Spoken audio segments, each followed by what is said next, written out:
Kottayam medical കോളേജിൽ നടന്നത് ദൗർഭാഗ്യകരമായ സംഭവമാണെന്ന് മന്ത്രി വീണ ജോർജ് പറഞ്ഞു. കാലപ്പഴക്കം ചെന്ന കെട്ടിടത്തിലാണ് അപകടം നടന്നതെന്നാണ് പ്രാഥമിക വിവരമെന്നും മന്ത്രി പറഞ്ഞു. അല്ല, അത് അടച്ച ബ്ലോക്കാണ് എന്നുള്ളത് തന്നെയാണ്. അത് അടഞ്ഞ് ആ ബ്ലോക്ക് ഉപയോഗിക്കുന്നില്ല, അടച്ചിട്ടിരുന്നൊരു ബ്ലോക്കാണെന്നുള്ളതാണ് പ്രാഥമികമായിട്ടുള്ള ഇൻഫർമേഷൻ.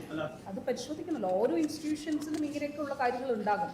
അപ്പോൾ ആ ഇൻസ്റ്റിറ്റ്യൂഷനിൽ എന്തൊക്കെ നടപടികൾ സ്വീകരിച്ചിട്ടുണ്ട്, ഇപ്പോൾ ഇവിടെ ഇതിൽ എന്ത് നടപടി സ്വീകരിച്ചിട്ടുണ്ട് എന്നുള്ളത് തീർച്ചയായിട്ടും അത് പരിശോധനയിൽ നമുക്ക് കാണാം.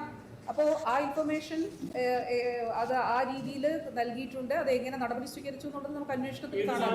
തീർച്ചയായിട്ടും ഉണ്ട്, മിനിറ്റ്സ് ഉണ്ടല്ലോ, യോഗത്തിൻ്റെ മിനിറ്റ്സ് ഉണ്ടല്ലോ. അത് 30/5/2025 അപ്പോൾ തീർച്ചയായിട്ടും അത് എങ്ങനെയാണ് ബിൽഡിങ്ങിൽ നിന്ന് ആളുകളെ ഷിഫ്റ്റ് ചെയ്യുന്നതിന് വേണ്ടി അടിയന്തരമായിട്ടുള്ള നടപടികൾ സ്വീകരിച്ച് മുന്നോട്ട് പോകണമെന്നാണ്.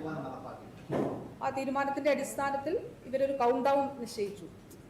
ആ കൗണ്ട് ഡൗണിൻ്റെ അടിസ്ഥാനത്തിലാണ് ഈ ഷിഫ്റ്റ് ചെയ്യുന്നതിന് വേണ്ടിയുള്ള നടപടിക്രമങ്ങൾ. വാസ്തവത്തിൽ ജൂലൈ 31 തോന്നുന്നു അല്ലേ?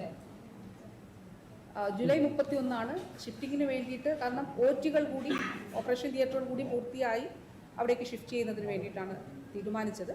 പക്ഷേ ഇപ്പോൾ OTകളുടെ പൂർത്തീകരണത്തിന് വേണ്ടിയിട്ട് അത് ഏതാനും ആഴ്ചകൾ എടുക്കും. പക്ഷെ അതിന് വേണ്ടിയിട്ട് കാത്തിരിക്കുന്നില്ല എന്നുള്ളതാണ്. അത് ഷിഫ്റ്റ് ചെയ്യും. അപകടമുണ്ടായ സാഹചര്യത്തെക്കുറിച്ച് അന്വേഷിക്കാൻ കളക്ടർക്ക് നിർദ്ദേശം നൽകിയിട്ടുണ്ടെന്ന് മന്ത്രി പറഞ്ഞു.